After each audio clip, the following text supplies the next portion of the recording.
All right. Hello, everybody, and welcome back to the Swift.ai Remote Work Cybersecurity Podcast.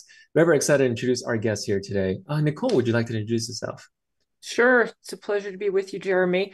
I am the COO at BombBomb. I've been with the company around 10 months now and have spent pretty much my entire career in operations and growing and scaling businesses. So it's a pleasure to share those experiences. Absolutely. And we'll dive into your wealth of operations experience in just a second. But introductions for me. Hello, everybody. I'm Jeremy, account executive at Swift.ai, a mobile device management platform for over 100 remote teams. Teams like Violet X, Simple AI, Immediate, love Swift because they save over 100K and 600 hours annually on managing and securing employee devices, onboarding and offboarding employees, and can rest assured their teams meet compliance with Swift. All right, so let's dive right into it. Nicole, could you tell us more about BombBomb? BombBomb is a asynchronous video email solution. So we allow people effectively to make email come to life with personalized videos. And then we also offer solutions that allow you to automate those video emails within CRM sequences. So really just puts more of a personal touch to your outreach and your communication with people. Very cool. And I have a little bit of experience in my past life as a founder doing sales, sending out emails, cold calls, and things like that. Very difficult. But whenever I do see a video or something interactive like that, right? Especially if it's customized to me, that grabs my attention immediately. That's very engaging. So I'd love to understand, why did BombBomb take that approach? What are some of the results that you guys have seen? Mhm. Sure. So I think it started, if you go all the way back to the origins of the company, is the founder was trying to find ways to make himself more available to all of his customers. And it was the idea of, well, if I could send a video, I don't have to actually go visit them all. It's sort of a time efficiency, if you will. And we all know that humans do better when there's face-to-face interaction. And if there's not face, then what do you get? Video would be the next sort of natural extension of that. And we have been refining and working on this. The company's been around 17 years, if you can believe that. And it's still Wow. considered early adopter space, right? Because video, even though you and I are on Zoom and other things have happened, it's still not mainstream, to your point, when it comes to the sales marketing efforts.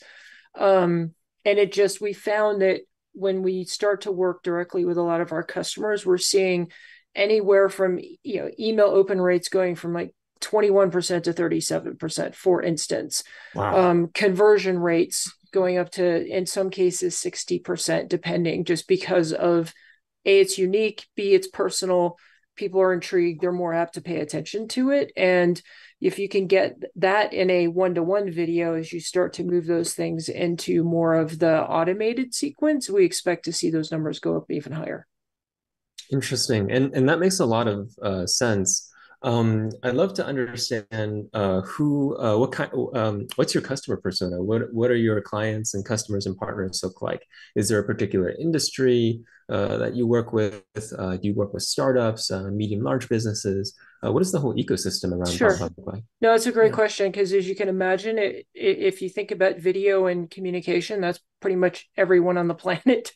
Every Yeah. company is also communicating. But as you'd mentioned, you've done the whole startup world. You have to be a little targeted in where you go. And to Mhm. date, the company's focus predominantly in real estate and mortgage is a constituent group that's really out building relationships with their customers, because not only is it a complex um, interaction, right? Understanding a mortgage or a real estate transaction does require a little bit more of a personal touch and lots of explanations.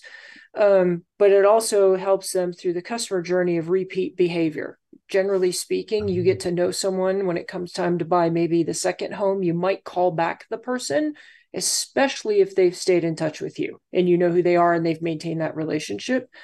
And then over the last, I'd say 3, 5 years, the company has seen definitely a growth in the mid-market to enterprise space, with Hmm. companies trying to find the advantage around connecting with customers. Because the digital noise in the world today, I mean, we all get the LinkedIn Yeah. ads and the email solicitations and all those things, and you generally just Yep. delete and keep moving.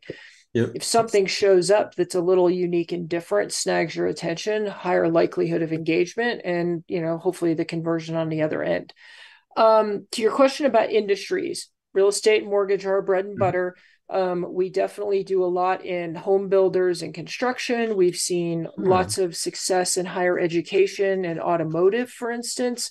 And then we're also finding within the big four, big five consulting companies, lots of opportunity and customers there as we continue to just expand. So again, it actually can be used by any business and any company, but those are the ones we generally focus on. I really relate to what you said about this relationship building and trust building, especially in the real estate mortgage industry. It's interesting, real estate being B2C. I know you also mentioned the enterprise folks, but where I come from B2B, cybersecurity is very much trust-based, right? Like you're Yes, buying a home, you gotta trust the person you're working with. You're buying security, right? Privacy, data. You got to be able to trust the person you're working with. And we find, I totally agree with the whole with the trust building, personalized, right? And just more human approach, like you said, a video where you get to see body language and facial expressions. These are things that we don't really think about when we do sales, but it makes a huge difference. It's why there's so much energy around conferences and events. When you meet somebody face to face, you feel their presence. So I absolutely. love that. I absolutely love that direction. I'd love to switch gears to learn a little bit more about you and your day to day as COO. What are your responsibilities? What are you sort of driving right now in projects? And what are some challenges that you typically face? And yeah, and maybe even what keeps you up at night. Okay, Yeah. that's a really big question, but a day in the life, I would probably start with it's never the same day twice. A lot of what we do in operations is enable the rest of the organization to get work done while mitigating risk. I've years ago I likened this team I was working with. I likened it to allowing people to run with scissors, because we are a startup. We need to move quickly.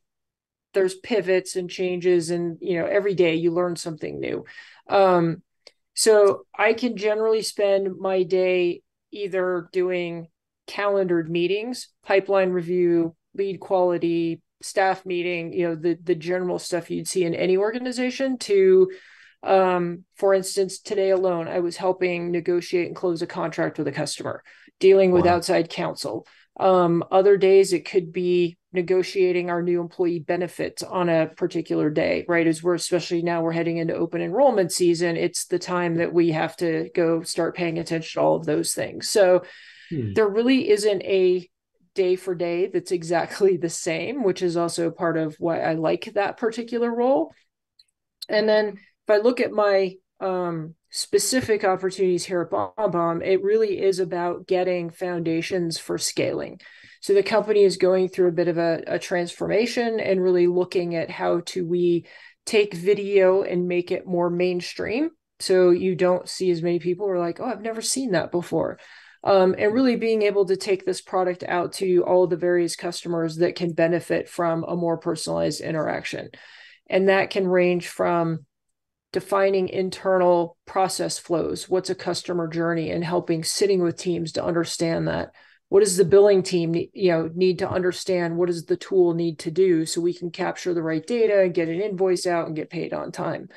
And then we're looking at kind of the overall go to market. Where are we headed, and who are those ICPs, and what does that look like? To all of the things that cross the organization, and really just helping stitch together that effort so it's coordinated and not as disruptive as it could be.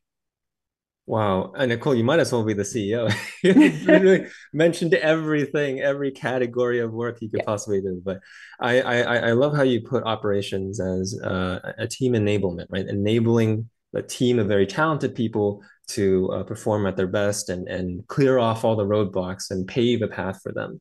And I was curious, you mentioned risk at the beginning. I was curious, what sort of risk do you have to manage? Are we talking about like, since it's a software product, oh, like making sure it's high quality, or customer risk, oh, there's a fire, or is it like a financial risk or cybersecurity risk, or yeah. It's all of the above, right? So given the purview of operations, we do manage P&L, cash flow, those types of things. Again, table stakes in any business, but somebody, working with our CFO to make sure that's handled all Hmm. the way through. You're absolutely right. Things like cybersecurity. What is, are we SOC 2 compliant? Do we have Oh, all the wow. proper controls in place when you're talking to customers to protect their data? And more importantly, understanding, especially given what our product does, we have, canned spam laws that we have to pay attention to and email deliverability. Those fall into that bucket, as well as being a software company, right? All someone's got to do is find you on the web and purchase a license. So you've got the whole sort of government export laws and Hmm. restrictions that go with that as well. So we run the gamut on risk. And it could just be as easy as, we're buying a piece of software. What are the terms and conditions say? Are they favorable? Or are they not? Would they protect us in the event of a third party claim? Hmm. So you pick something, and we're kind of all over the board and paying attention to all of those things. Interesting. I want to dive a little deeper for our cybersecurity and IT audience there. When you talk about, first of all, how many employees are you managing, and what kind of devices does that look like? What kind of cybersecurity risks are we talking about here? And I'll give you an example because we had somebody come to us talking about, like offboarding. There was a security breach during offboarding, and just unauthorized downloading of data, company data, and they came to us, and basically with Swift it allows you to manage access and lock the device and wipe it and deactivate the access. But I was curious, what kind of yeah, what is you and your team working with? So it's I'll probably skim the surface on this unless you start talking to the specific team. But we, currently the company's 100% remote, so we have the challenges that come with managing remote employees. Even though we do provide the laptops for everyone, it's not a bring your own device type scenario. However, you do have mobile devices as well, right? And we all know that can be a bit of a challenge. And then we have, if you take that a step further into the customer realm, and this comes to your sort of question earlier about risk, is customers control the content that flows through the platform, whereas we're just providing the software services. So we don't create the content. So we Nice. have to create tools that allow our customers to do that, and then just be able to monitor and aggregate, looking at what's happening from that perspective, because it isn't our place to determine what they send out, how often they send it out, but they still have to abide by all of the data regulations that are there. And then certainly being able to adhere, California's got a set of requirements on data.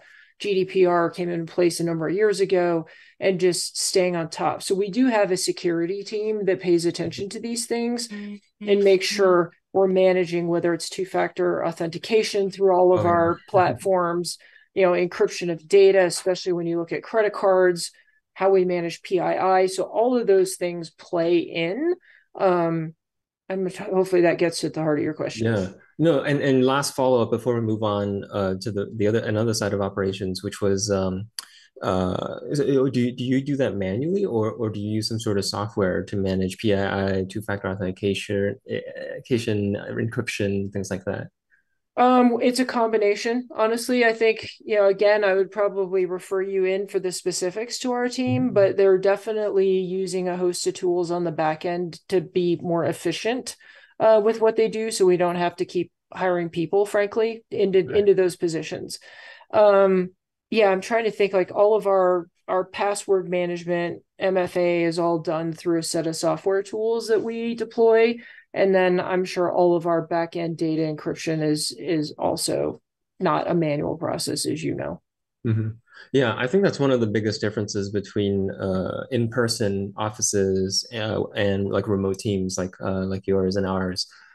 Is sometimes people might not think of, oh, now we need remote access control and remote security, be able to manage accounts and devices and employees remotely. You mentioned, this is a segue, So you mentioned was it benefits, open enrollment? Mm-hmm. Was that right? Um, you know, what does your like onboarding, offboarding process look like? Your enrollment process look like for like the people operations and HR folks in our community? So we've done a really good job of migrating to total digital. All of our employee files, all of those things have been migrated over a few years ago. And then, through the use of various call them platforms, ADP, for instance, right, Hmm. provides you all the tools to have someone go through and sign up all the documents that they need, look at your handbook, do the approval. They can, we can upload everything from like, here's our security process to here's the confidentiality agreement. And then we can capture all the signatures on those things. So we don't have to do the paper based things that were done a few years ago. I mean, even to, I think Colorado just rolled out an update to how we do I-9 verification and how it's stored in the system. So we've just migrated those things over. Again, open enrollment done through the very similar platform because it has all the controls over people's data and all of the information and what they've chosen because they all impact payroll at some point. So it's Mhm. all done through that system with very secure role permissions and admin access. Interesting. I'm curious because as I understand it, open enrollment, it's a big process. What are some of the challenges and ways you overcome those challenges, in the next upcoming few months? What's in store? It's the same. I will tell you, this problem is the same in every company I've ever been in. It's just getting people to take 10 minutes to go in and click the boxes and hit submit. But in all fairness, a lot of it comes down to how clear is the information Hmm. that's provided to employees up front so they understand what the choices are. And a lot of times companies will rely on what the provider gives them or the broker, and it's not always easy to understand, right? Because when you start Yep. getting into the world of co-insurance and deductibles and periods of waiting periods and all of those things, it can get pretty confusing to folks. So what's worked for me in the past is where we create sort of a presentation that sits on top of that and Hmm. really call them open office hours where people can come in and ask questions ahead of time and really make sure we're pushing people through that and giving various options. Like if we take a week or two, you have morning meetings, afternoon meetings, different days of the week. Um, and then I'm sure people in the audience will get it. You just have to call people and make sure they do it. There's no shortcut to this one. Does it help to send them a video message? I'm going to let you know. I haven't been here Yeah. for open enrollment, so I might just take that suggestion. Yeah, yeah. Mm-hmm. And because you could track engagement. So I wanted to learn a little bit more about because I saw in your profile online that you also do consulting. Mm-hmm. Would love to learn a little bit more about that side of Nicole. What does the work entail, and how did you get into it?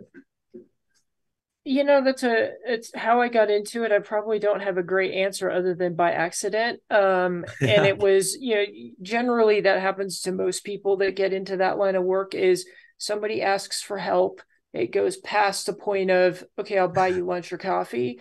And I've done everything from helping a company define standard operating procedures so they could think through impact to different teams within their organization to most recently, I spent some time with a woman talking about how to monetize um, her business from two sides. It's sort of like a talent marketplace, if you will, and then how to potentially look at workforce grants and those types of things, right? So I could just sit and have a conversation and ask a lot of questions to provide ideas all the way through actually doing hands-on operational work as companies are getting started.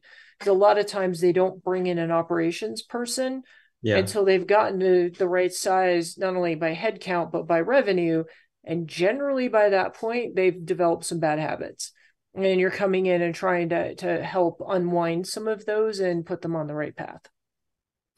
Interesting. I found it interesting because you have all these skills in various areas, right? There's sales marketing and there's operations and there's finance and hiring and HR. And so um, I'm curious what your career passions are because it sounds like, and I think you've also founded your own companies as well. If yeah, I guess what draws you to operations and startups like BombBomb? I would think a lot of it is just being really good at understanding the connection points across an organization. How do the pieces fit? Understanding unintended consequences of decisions across those teams Oh as wow, well. yeah, Um, knowing but what you don't know. yeah, and a lot of times I've seen this: teams do things in the best intention, and it actually causes a problem for somebody else. But I think if you ask the question, I like to build things, I like to scale business, I like working in unique and disruptive technology.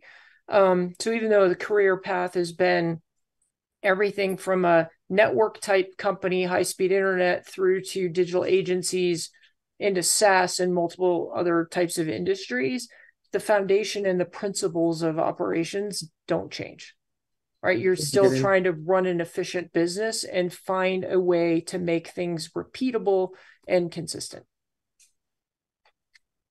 repeatable and consistent? Could you give us an example, like a before and after? Maybe a company that you joined before it wasn't repeatable and consistent, and after, what did you do? What was that process? What was that working model you found? I'll actually pick on the last couple of companies, and a lot of them are generally the same type of situations, in that like the sales team grew out of the customer support team, for instance. So they didn't really have sales skills as we'd know it, right? They haven't gone through a traditional program of Challenger or Medic or one of the others. Hmm. And they're doing a great job. They might all explain the product a different way. They all might do a demo a different way. They all may manage their Salesforce opportunities in a different way. So you Oh just yeah. you can't get into a routine. It's fits and starts. And that's where I think a lot of startups, I think every one of them probably goes through this. So when you come in, you everything from what are we capturing in the CRM? How do you do a demo? Here's the script, here's what you show, or here's how we talk about what we do. And you make it to a point that it just becomes habit. Now you're really focused on customers and pipeline. Those things become I'm using the word again, repetitious, but it also helps you when you're bringing people in and you want to scale quickly. You know exactly how you want it done. You can teach them how to do it. It's documented. They know where to find it. All of the sort of doubt and question and uncertainty for that new person tends to drop considerably at that point. And that's where you start to really see momentum start. Interesting. Yeah, and I could just imagine it improving communication, efficiency. Everybody's following the same process. Things don't fall through the cracks, right? Mm-hmm. You have a process to address everybody, follow up with everybody, communicate to the rest of the team what you're doing, what they're doing. Um, yeah, I, it, I will say in my own experience, that is something that just very small and scrappy, trying to do everything and just not getting to everything, and just trying to hold all the pieces together, right?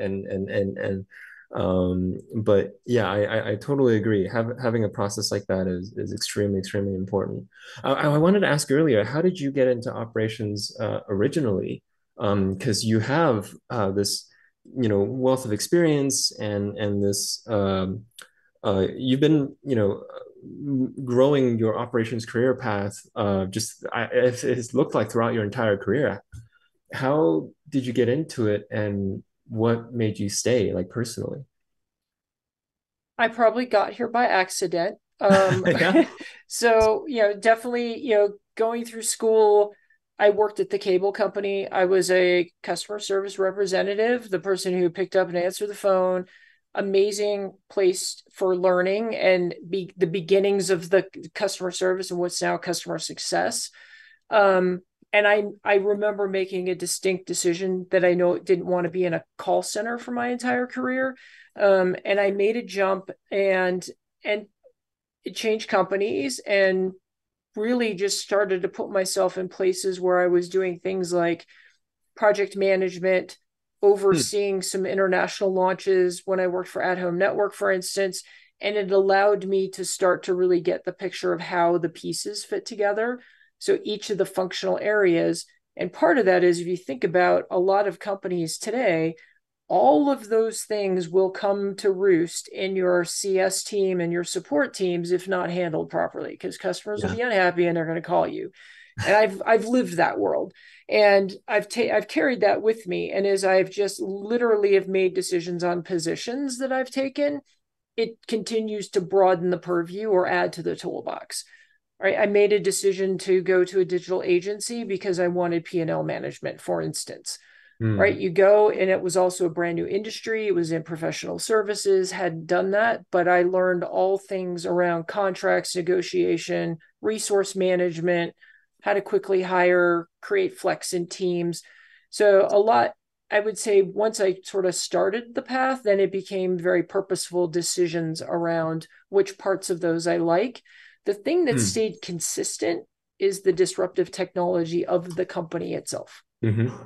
I wanted to ask you that. So, in your experience, has operations changed, whether by culturally or from COVID and remote work or by technology? And here's the left field question, AI coming into play very, very soon, if not already. How has it changed and how do you see it changing? Um, and how does that affect you? It's changed a lot from when I started my career. We had call centers, right? Where you have 300 agents in a room answering the phone with the giant screens with how many calls and how long they've been waiting, right? The old school.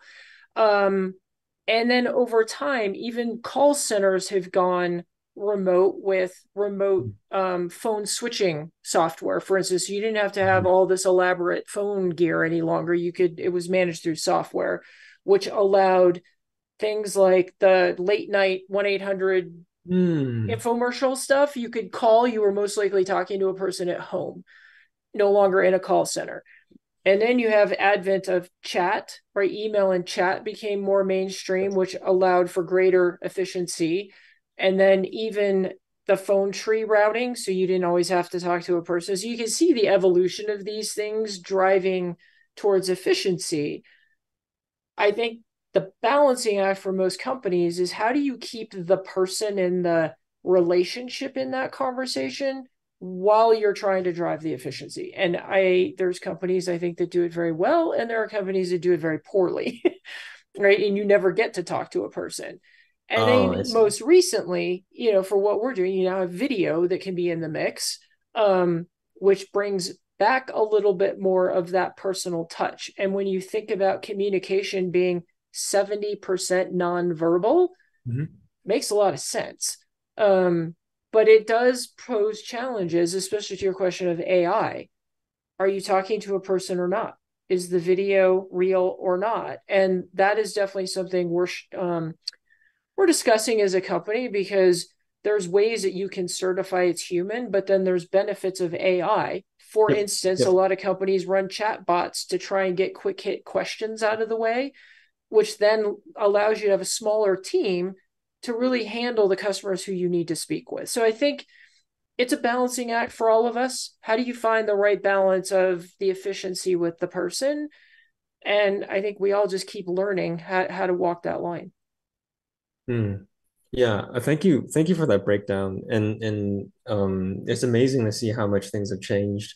And also, we've adapted and grown in the industry and changed with it, and utilize it to improve efficiency. While again, yeah, balancing the pros and cons of new technology. I'd love to switch gears again to, so you're living in Colorado now, but you went to a Santa Clara. Santa Clara, yeah, University in California. Yes. Yeah, so yeah, I was curious. Were you from California and then you made the move to Colorado, or? So I grew up in the Midwest. I grew up in Ohio. And when it was time to go to school, I made the move west. So I went to California. I went to Santa Clara. Great experience. And when I finished school, there was really no compelling reason to move back. So I stayed. and spent the better part of 25 plus years in the Bay Area. So I've worked, everywhere from like San Jose all the way up to Marin County. And then in 2016, when I was looking for opportunities and figuring out what was next, um, a company here in Boulder, Colorado reached out and was looking for a COO for a SaaS startup looking to go through scale. And at the time, I hadn't actually thought about moving, but as we started talking and you could just literally check the boxes, it was meeting Mhm. everything, from an opportunity I was looking for. It was like, well, nothing says I have to stay in California. So I came out, I did the interviews, I spent some time here, and 45 days later, here I was. How do you like it in Colorado? It's been great. It's been a good change. Although I will tell you, of the last like 3 to 5 years, it feels a little bit like California with all the people moving in. So it's growing quite a bit. Because there's a lot to like about it. Oh dang, yeah. I was one. I think I was one of those people thinking Yeah. about it. And what do you miss about California, if anything? I miss the diversity in the food scene in San Yeah. Francisco, and I was a big fan of wine country, so I miss that. Absolutely. Napa Valley is only an hour away. I'm in San Jose right now, and I spent the Yeah. last, 8 years here. Gosh, I've been to Colorado. It's so beautiful there, and just the scenery and the nature. And a big appeal is that, it's got this. At least I went to Denver, and it's got this uh, very cool, chill vibe, right? And just, not super busy like it is here. Yeah, that's very true. The other thing that's I would say that's been pleasant is the Bay Area in the mid to late 90s that was very open, friendly, sharing, pay it forward kind of mentality Yeah. is very much the startup scene here in the tech industry. Mm. The openness and willingness of people to bring you into their networks, introduce you, spend a half an hour, grab a coffee has been really nice, especially when I didn't know anybody when I moved here, and being able to rebuild those networks has been really great. I want to ask you for a story, and I'll give you some time to think about it. When was a time when somebody, did this thing of pay it forward, right? But it impacted you. I'll tell you my story. When I came down to Silicon Valley, I was just hoboing around Airbnbs. I haven't found an apartment yet. And I was at this place called the Hacker Dojo in Santa Clara. And I was just, I was working on VR games back then. So I was programming this video game. And I met this person at the water cooler, and we had a great chat. The second day, they came to my desk while I was programming, and he was like, "Hey, I remember you said you're staying at Airbnbs. You want to stay at my place?"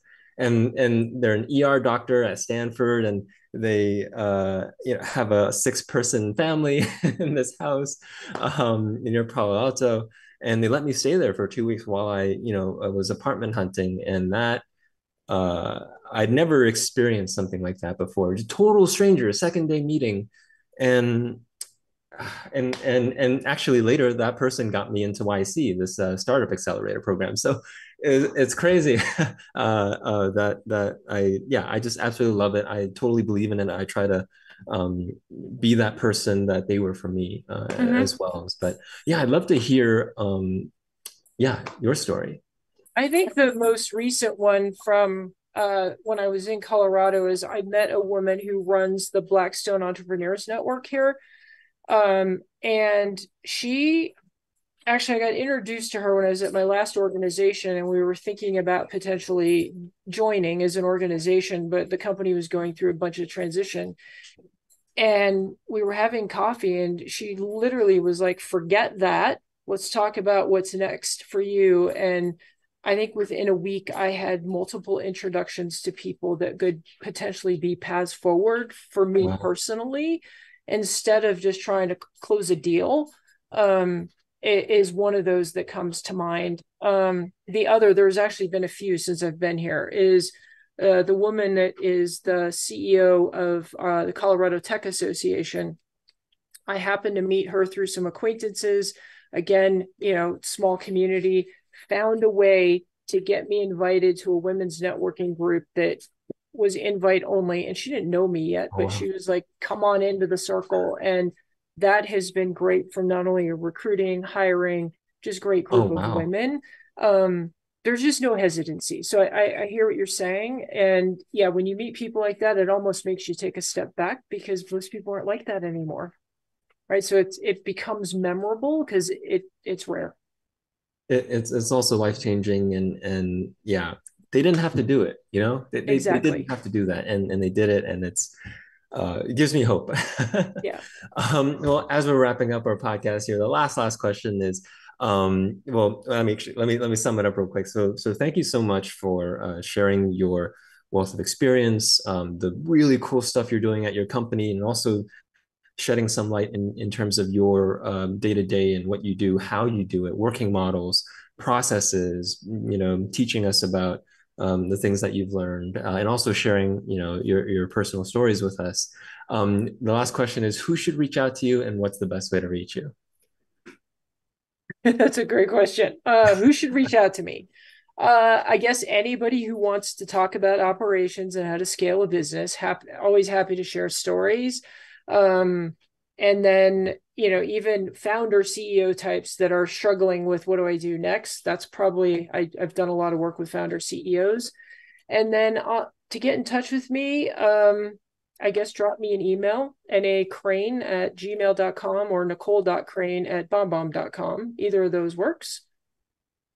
Oh, thank you so much, and being so generous. Yeah, and the links will be in the description. And then last plug for me. So, folks, if you manage a remote team, you can sign up for free at Swift.ai and start managing and securing devices. And special promotion for podcast listeners.